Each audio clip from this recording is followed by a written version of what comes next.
Eu queria inicialmente agradecer a possibilidade de estar aqui conversando com vocês, né, que me foi oferecida pela Universidade Estadual Paulista, Unesp, e em particular a Pró-Reitoria de Pós-Graduação, na pessoa da professora Marilza, nossa Pró-Reitora de Pós-Graduação, e também ao grupo do NEAD, que trabalhou e fez todo esse processo comigo, né, da construção desses vídeos. Inicialmente eu vou falar sobre o objetivo deste curso, que vai ficar online, de forma gratuita, para as pessoas fazerem download, para as pessoas usarem, né, da forma que acharem conveniente. Vou apresentar esse objetivo e vou apresentar também alguns comentários nessa introdução sobre algumas questões relativas à redação científica, certo? O objetivo principal é fornecer para vocês um panorama que permita vocês entenderem melhor o processo de construção de ciência, da ciência empírica, o processo de construção de um artigo científico, que é na verdade o desdobrar da ciência para o texto, né? Então, ciência forte leva a textos fortes, ciência fraca leva a textos fracos. Quando a ciência fraca leva a um texto forte, é enganação, não é essa a proposta. O que eu vou colocar para vocês nesse curso de redação científica é, na verdade, parte da minha experiência, parte da minha história e parte de todos os estudos que eu tenho feito na área, evidentemente. Tenho aprendido com muitas pessoas, principalmente com editores científicos, com revisores científicos, revistas de bom padrão, né? Tenho estudado a área, tem várias pessoas estudando isso, publicando artigos, e tem a minha experiência pessoal que também pesa um pouco nisso, né? Também atuo como editor científico, também levei já várias pedradas por isso, como todo editor científico, né? Uma situação difícil aqui no Brasil, principalmente a hora que isso é colocado no panorama internacional, mas estamos na luta. E parte disso vai estar transcrita, vai estar transposta para este curso. A minha experiência, ela traz uma vertente interessante que depois vocês vão entender um pouco melhor quando eu falar da minha abordagem. Quando eu comecei a fazer ciência, né, de fato eu tinha aquela ilusão do grande cientista, de fazer ciência geral, e paralelamente a isso eu fui me infiltrando nas questões da filosofia da ciência, muito mais porque eu via que o meu orientador valorizava isso, né, e eu acabava buscando, uma vez que eu o admirava, eu acabava buscando entender um pouco mais essa área da filosofia da ciência. E fiz isso arduamente, sempre publiquei ou tentava publicar em revistas de boa qualidade internacional, isso há 30 anos atrás, 25 anos atrás, fazendo essa jornada, né? E era assim, uma coisa por idealismo, porque eu acreditava que a ciência era internacional. Quando chega mais no final da década de 90, vem um processo de globalização que começa a colocar o Brasil no cenário internacional. Aí as pessoas começam de fato a perceber a necessidade da internacionalização da pesquisa. Era algo que eu já vinha fazendo, como outros cientistas brasileiros também faziam, né? Mas a gente fazia de uma forma meio por crença, por achar que ciência era isso. Lógico que tinha uma base filosófica por trás que nos dizia que o caminho era esse, mas na prática você via pessoas publicando em revistas de baixo escalão, passando na sua frente, e você ficava meio sem entender, mas eu sempre me neguei, às vezes escapa um ou outro, mas isso era contra a minha vontade, mas sempre eu me neguei a publicar em revistas de baixa qualidade ou de tão baixa qualidade, né? Então essa história, né, foi me mostrando, particularmente na virada do século para cá, o quanto eu estava no caminho certo e o quanto a questão era essa. Ao longo dessa vivência, eu como professor e como alguém que gosta de ensinar, sempre gostei de ensinar, né, em qualquer área que fosse, desde que eu soubesse alguma coisa honestamente, nessa experiência eu fui criando cursos, enfim, dando aulas de redação científica. A primeira delas, oficial pelo menos, começou em 1986, quer dizer, já faz vários anos, né? Então nessa trajetória eu fui cada vez mais me conduzindo para esse caminho, e isso que era 20% da minha atividade, hoje constitui praticamente 80% da minha atividade, mas eu não posso largar a minha especialidade, que eu trabalho, na verdade, com fisiologia e comportamento de peixes, né? Mas eu consegui construir um discurso que é geral dentro da ciência, né? E se aplica às 3 grandes áreas.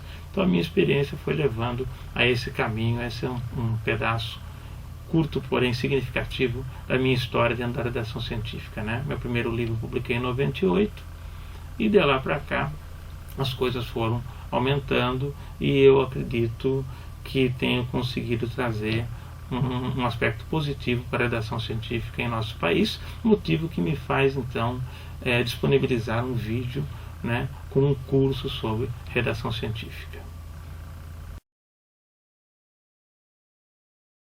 Nessa construção que eu tenho feito sobre a redação científica, né, eu acredito que eu tenho uma abordagem que difere de muitas, não vou dizer que é a única, mas difere de muitas, onde a ideia é exatamente a seguinte, né, você tem que corrigir conceitos para que o texto saia da forma adequada. Ou seja, os erros de redação decorrem de erros conceituais. Verdade? Então, onde estão esses erros conceituais? Então, na própria questão da construção do conhecimento. Erros sobre o que é ciência, o que é construir ciência, o que é o debate científico, o que nós precisamos para construir conhecimento novo, o que é conhecimento novo, enfim, em várias áreas, né? Erros metodológicos, da própria estatística, da própria concepção de uma pesquisa, erros de comunicação científica, para quem eu escrevo, né? Como eu escrevo. Então, erros nessas ordens é que levam aos erros de redação científica. Então, a minha abordagem tem sido sempre nesse sentido, certo? Eu procuro mexer nessas concepções gerais para isso desdobrar um texto de qualidade.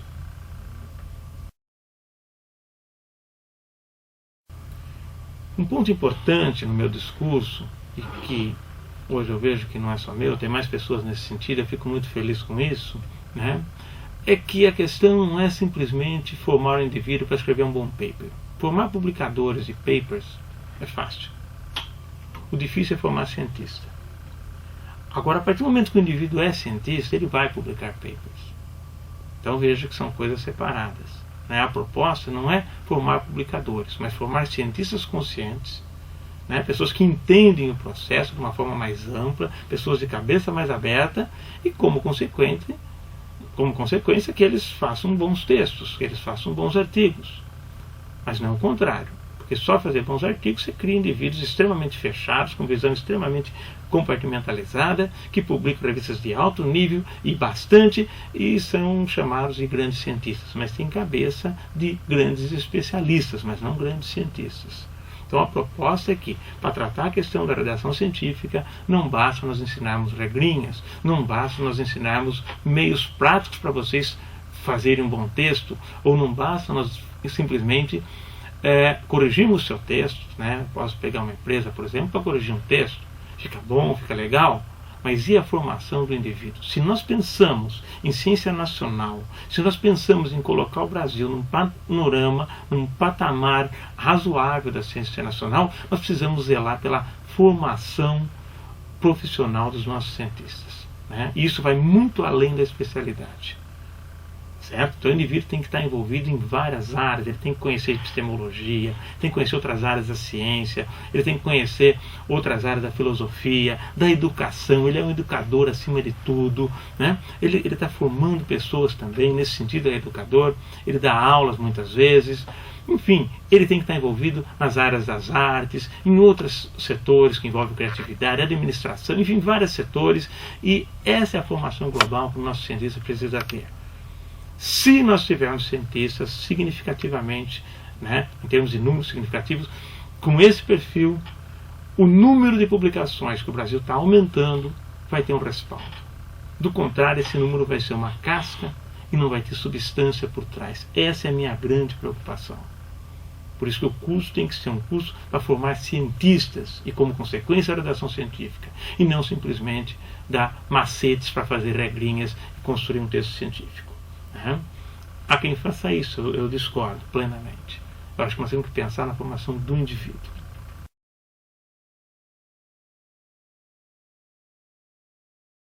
Como fazer esse processo formador dos nossos cientistas?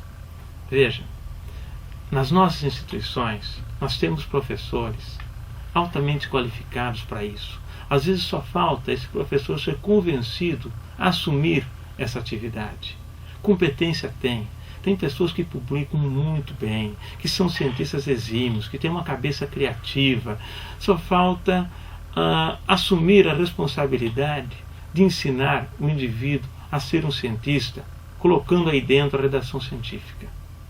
Então nós precisamos disso. As nossas instituições têm pessoas fantásticas. Vamos pegar aqui no estado de São Paulo, por exemplo, a USP, a Unicamp, a Unifesp, a Unesp, outras instituições públicas que nós temos aqui, algumas instituições particulares de qualidade.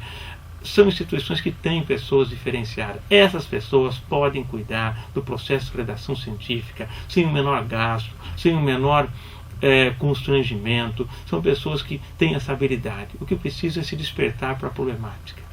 Né?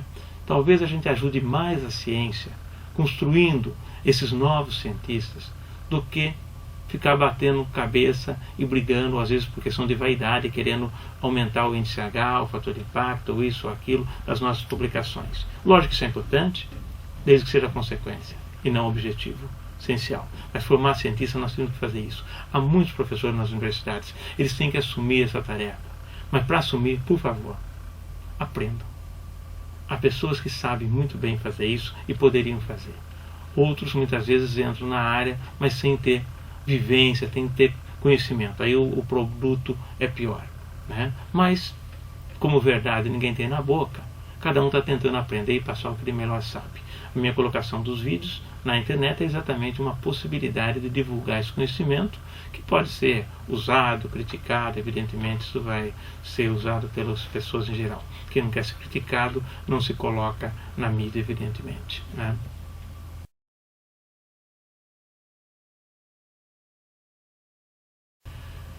Veja, a pesquisa científica ela visa produzir conhecimento novo.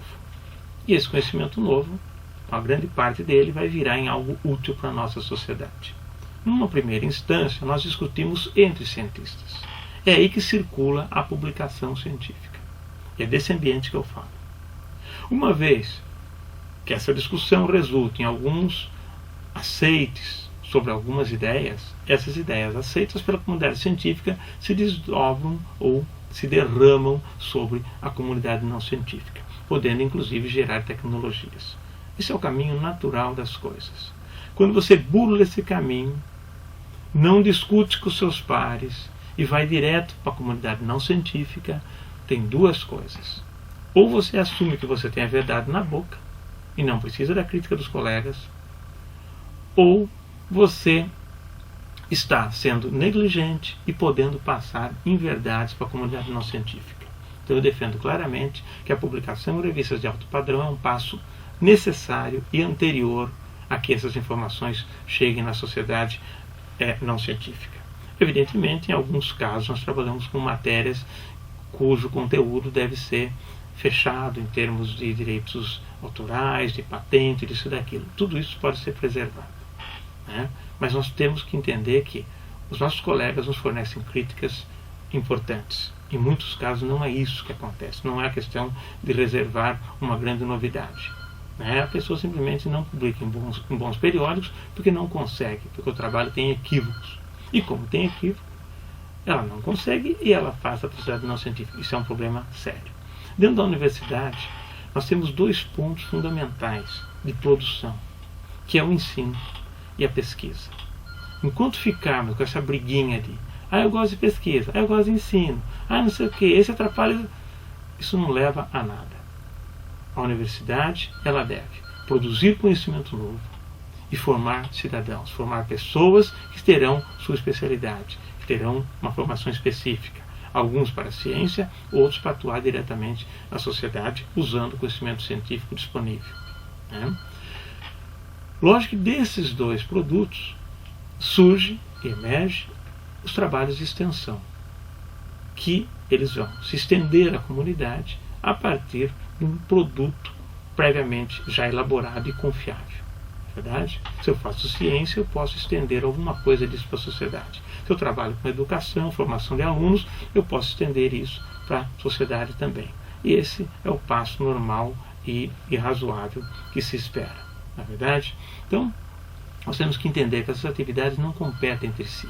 A administração é uma necessidade, mas tem os que amam a administração, tudo bem, eles não são cientistas necessariamente, mas você pode simplesmente ir atrás da administração, fazer, dar a sua carga de trabalho e depois voltar para a sua atividade principal. E outros terão que assumir aquela função.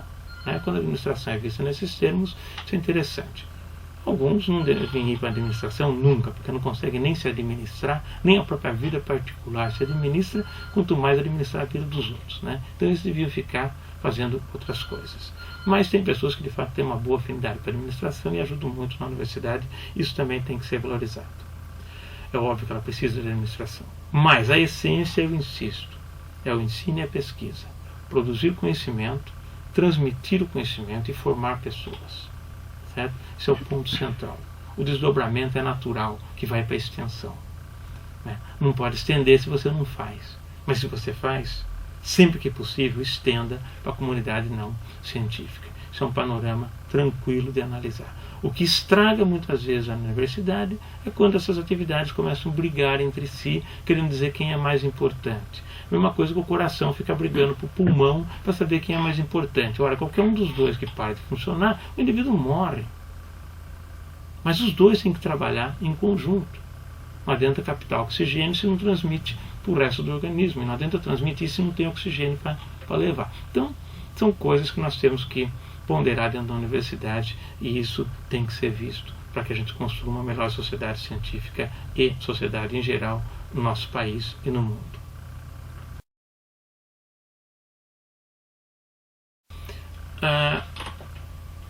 Muitas vezes a gente escuta pessoas alegar que a atividade de pesquisa atrapalha o ensino.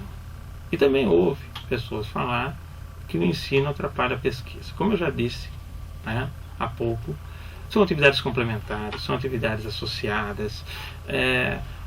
Eu estava recentemente dando um curso em Vitória, lá no IFES, e o pró-reitor ele fez uma apresentação e ele falou uma coisa muito interessante. Ele diz assim: para se ter ensino de qualidade, tem que ter pesquisa de qualidade.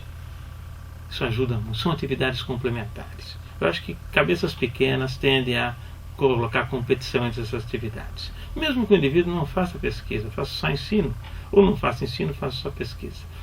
Lógico que ele faz os dois, ele tem mais condições de fazer essas duas atividades se agregarem. É muito melhor um professor que constrói conhecimento, que participa da ciência nacional, dar uma aula. Ele tem mais elementos para dizer, para discutir, para apresentar os dados específicos da sua disciplina. Ele passa de um jeito diferente. Então são atividades complementares. Se nós olharmos na evolução histórica do Brasil, muitos vão dizer assim: não, mas quando começou essa pressão por publicação, isso, aquilo, o ensino começou a decair. Não tem associação. Porque se tivesse associação, eu teria que pensar que o ensino nas sociedades científicas mais produtivas em termos de pesquisa era pior. Vamos pegar as principais instituições brasileiras onde se produz pesquisa. Será que o ensino lá é pior? Isso pensando em nível de instituição. Mas eu posso pensar agora em nível de aluno, de indivíduo. Será que o aluno que está numa instituição que mais pesquisa tem um ensino mais fraco? Será que esse aluno que tem um professor que é um grande cientista, ele vai aprender menos naquela disciplina? Será que se eu analisar o currículo Lattes das pessoas qualitativamente, eu vou conseguir identificar pesquisadores altamente produtivos na ciência e, portanto, suas aulas devem ser pior? Será que é isso? Será que existe essa associação? É evidente que não. É só entrar em alguns currículos Lattes, vocês vão perceber que que a questão é outra. Tem pessoas que conseguem fazer várias coisas, tem pessoas que não conseguem fazer várias coisas. Não é? Eu acho que essa discussão, ela é infrutífera, mas ela precisa ser comentada, porque ela existe por aí.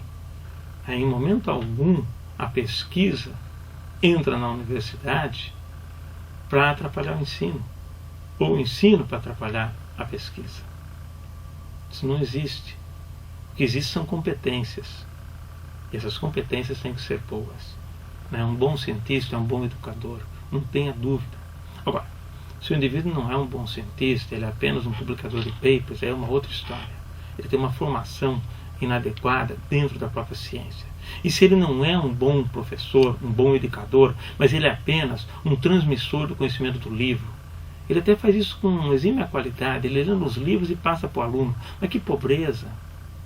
Né?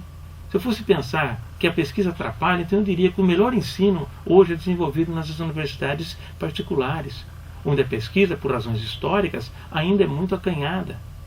Então o grosso que se faz lá é ensino.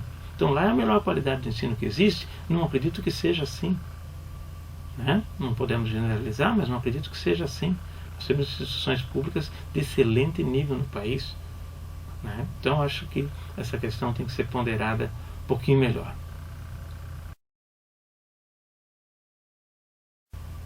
Ouço também muita gente comentar que as fraudes científicas, atualmente tem aparecido várias aqui no nosso meio, inclusive, né, infelizmente, até saber exatamente quem tem razão de toda essa história é complicado, não nos cabe julgar na posição em que eu estou no momento, mas essas fraudes, essas coisas que acontecem na ciência, será que o cientista é o pior dos homens? Óbvio que não.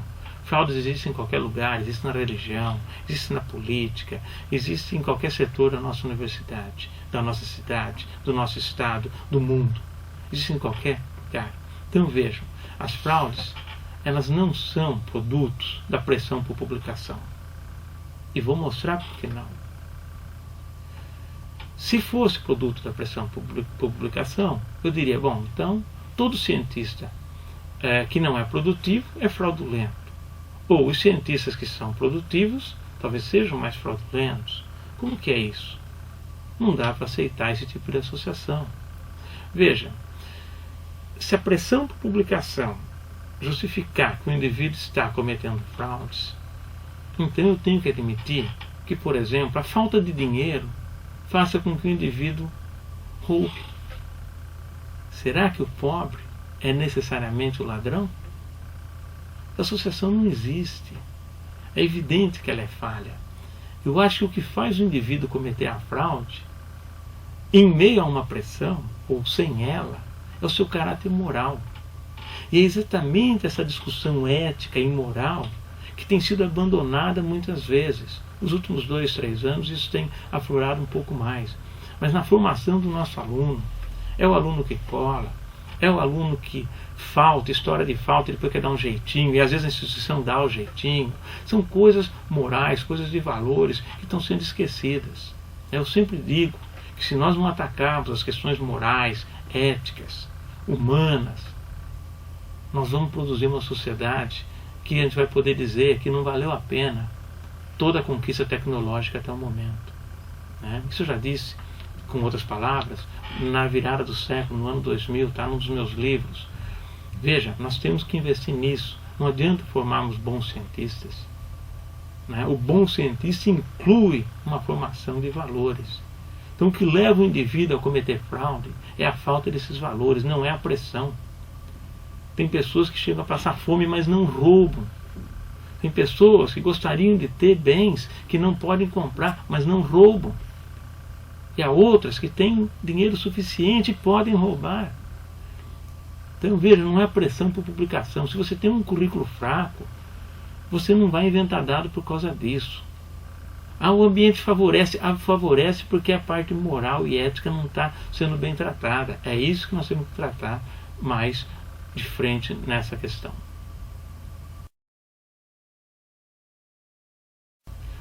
Tudo isso que eu tenho comentado nessa introdução ao curso de redação científica, né, nós vemos que a formação dos nossos cientistas merece mais do que técnicas. Merece uma formação educacional, né, merece educação, entender a história da educação no Brasil, as várias correntes filosóficas que estão por trás da área da educação, entender o próprio processo filosófico de construção do conhecimento, entender um pouco mais de filosofia. É isso que falta para os nossos cientistas. Eu não sou a melhor pessoa para apresentar esses tópicos, infelizmente, gostaria, mas vocês precisam ir atrás disso. Nós temos excelentes filósofos, excelentes educadores no país, né? Excelentes textos. Veja, por exemplo, Paulo Freire. Quantos cientistas já leram vários livros do Paulo Freire? Poucos. Não é? Então nós temos que entrar de sola nisso. E para finalizar, eu quero dizer que todo o material que estou colocando a crítica da comunidade, eu estou colocando para ser usado. Vocês podem usar esse material para dar aula, para, enfim, ensinar seus alunos no laboratório, onde for. Vão criticar, evidentemente. Né? Podem fazer uma crítica no vídeo. Podem fazer uma crítica escrevendo livros que pensem de forma contrária.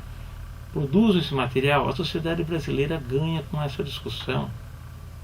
Aí eu estou colocando o que me parece coerente, estou fundamentando, eu não posso defender todas as críticas e nem estou interessado com isso no momento, porque as críticas não vão chegar a mim diretamente, mas vocês vão usar esse material. A crítica faz parte desse processo.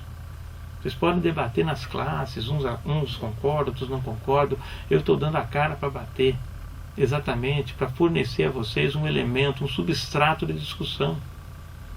Não precisam concordar com tudo que eu falo, mas usem esse material para o crescimento dos nossos alunos, dos nossos futuros cientistas e até mesmo dos cientistas que já estão instalados há algum tempo em nossa sociedade. Esse é meu objetivo, esse é o objetivo com que a pós-graduação da Unesp, né, a Pró-Reitoria de Pós-Graduação, propôs esse tipo de curso. Esse é o objetivo que o NEAD se debruçou a tornar tecnicamente viável esta construção.